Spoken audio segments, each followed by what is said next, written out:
Hola a todos, soy Esther Brenes Peña, soy profesora titular del Departamento de Ciencias del Lenguaje en la Universidad de Córdoba y soy miembro del Grupo de Investigación, Argumentación y Persuasión en Lingüística. Para este congreso les traigo una comunicación titulada El discurso femenino en los medios de comunicación, la columna de opinión. Esta investigación forma parte de dos proyectos de investigación que estamos llevando a cabo, que estamos desarrollando actualmente, ambos financiados por la Junta de Andalucía. Aquí tienen sus datos.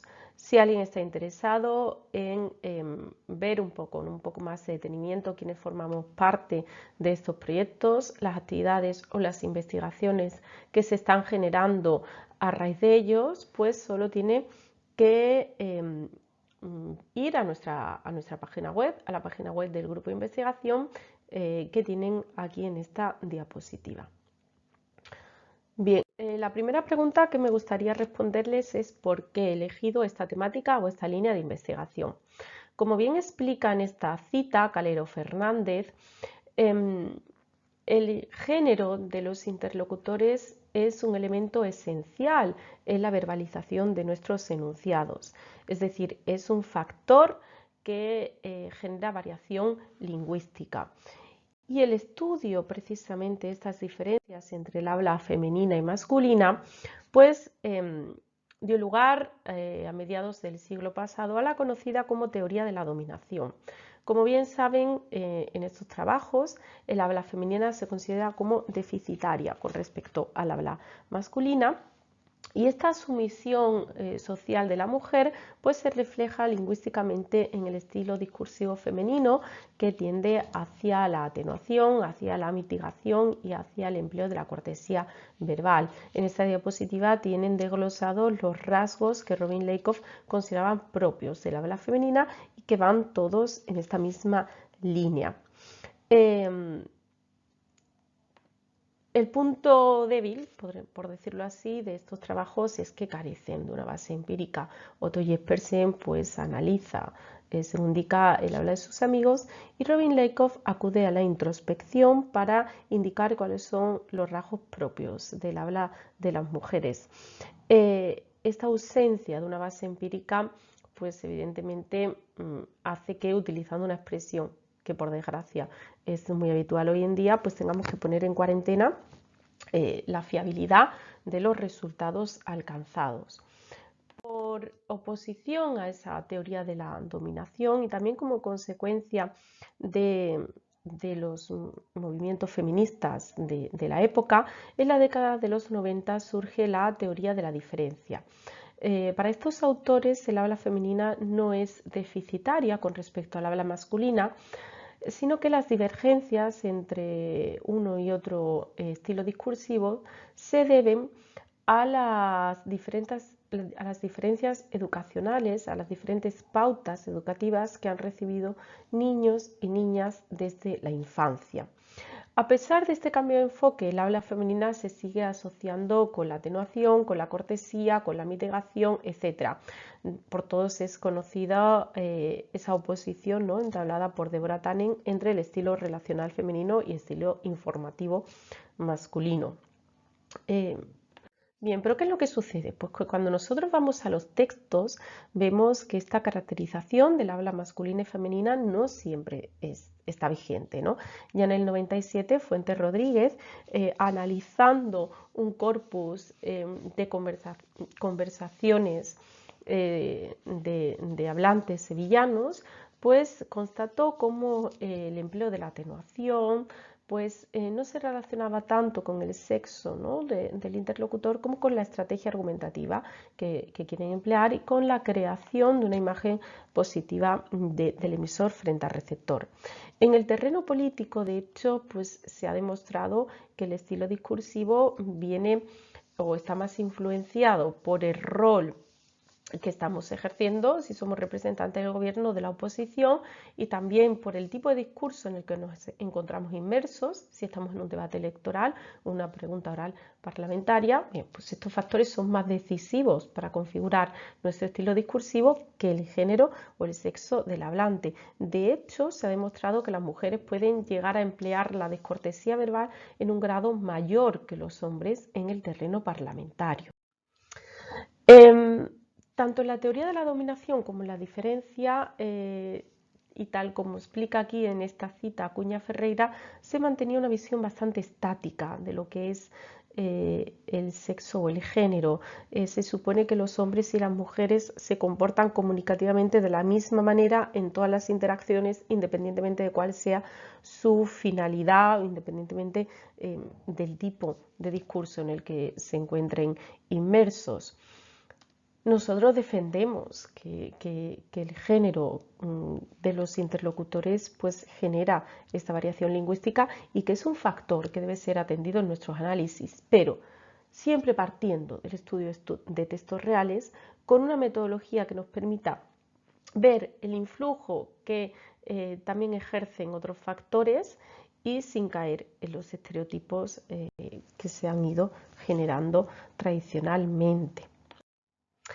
Por lo tanto, nuestro objetivo es analizar si el sexo actúa como un factor decisivo en la configuración discursiva de hombres y mujeres en los medios de comunicación y en concreto en la columna de opinión.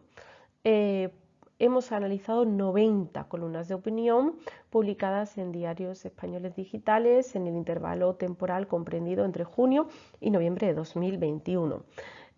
45 escritas por hombres, 45 escritas por mujeres, y dentro de estas 45 columnas, como se trata de columnas sobre política nacional, pues hemos seleccionado 15 columnas que están orientadas hacia la defensa de la gestión política llevada a cabo por el gobierno, 15 columnas están orientadas hacia la crítica de estas mismas políticas y otras 15 están orientadas hacia la crítica a la oposición. No hemos encontrado columnas que defiendan la gestión de la oposición, simplemente critican la oposición, valga la redundancia, que llevan a cabo estos partidos, ¿no? Como metodología utilizamos la lingüística pragmática, que ya saben que en la formulación de Fuentes Rodríguez es un análisis modular que nos permite atender a todos los factores que configuran la situación comunicativa, y hemos llevado a cabo un análisis cuantitativo y cualitativo. ¿Por qué la columna de opinión? Pues porque se trata de un género periodístico que está firmado, con lo cual ya podemos ver el sexo, ¿no?, del emisor.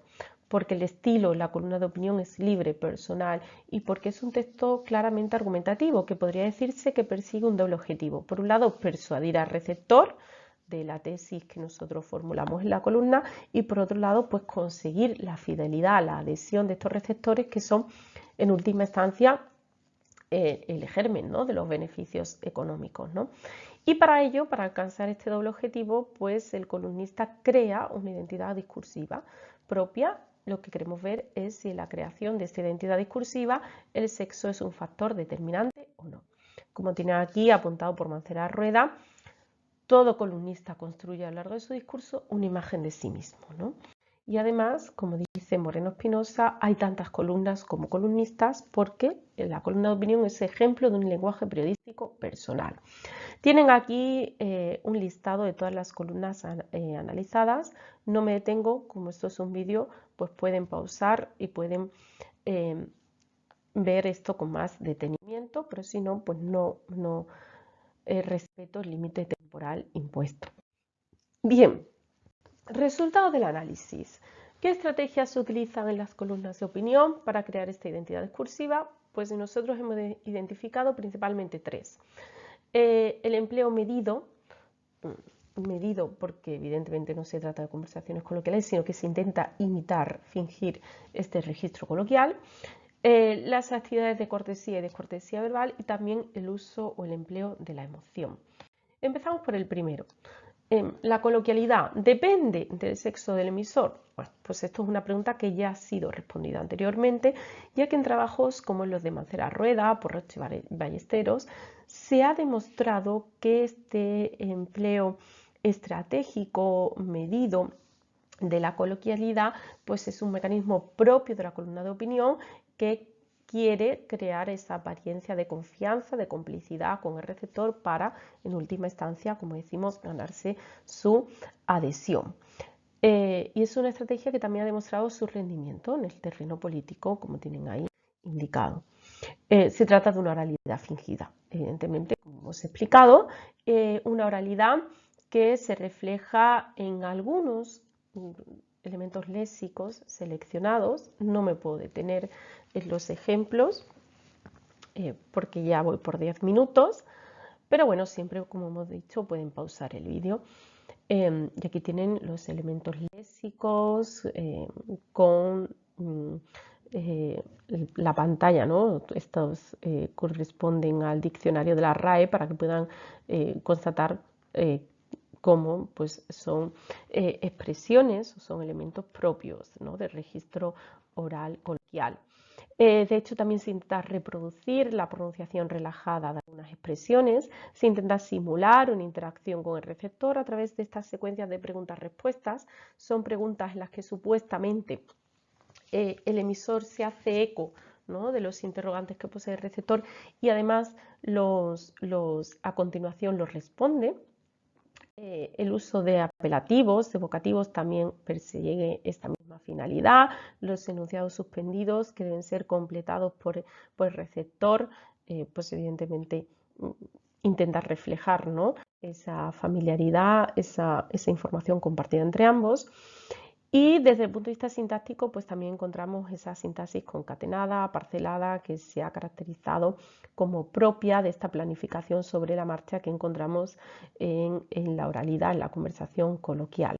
Tienen aquí ejemplos, no me detengo en ellos, y también a esta misma falta de planificación previa, pues responden estas reformulaciones, estas correcciones que supuestamente deberían estar ausentes en un texto escrito planificado, pero que están muy presentes, como decimos, para intentar imitar esta coloquialidad y esta oralidad. Bien, como decimos, por lo tanto, la coloquialidad no está sujeta al sexo del emisor, ya que ha sido demostrado en estudios anteriores que es un mecanismo propio de la columna de opinión. ¿Qué sucede con la emoción? La emoción pues, se ha vinculado al discurso femenino, pero ya en este trabajo de Alcaide Lara, Carranza, Márquez y Fuentes Rodríguez se demuestra que no es un recurso exclusivo de las mujeres y que se trata de un mecanismo argumentativo muy rentable en textos como el político, como el publicitario, que lo que intenta hacer es generar afinidad con el receptor, crear grupo, en última instancia, pues persuadirlo, ¿no? En nuestras columnas se indica expresamente que se intenta generar emoción, ¿no? Se dice aquí que es sorprendente que la llama, ¿no?, en este caso de la indignación, no haya prendido aún, y su objetivo es que prenda esta llama de la indignación. Y en las columnas pues se alude estratégicamente a emociones y sentimientos positivos o negativos dependiendo de la orientación del texto. Es decir, si yo lo que quiero es valorar positivamente las políticas que ha llevado a cabo el gobierno, pues voy a aludir a emociones y sentimientos positivos. Si quiero deteriorar, si quiero denigrar o descalificar estas políticas o descalificar la actitud de la oposición, pues voy a utilizar la alusión a sentimientos negativos. Desde el punto de vista lingüístico, se utilizan recursos propios de todos planos: sustantivos, adjetivos, adverbios, operadores, interjecciones, enunciados interrogativos, enunciados exclamativos, la ironía. Es decir, tenemos recursos, como decimos, que pertenecen a todos los planos lingüísticos.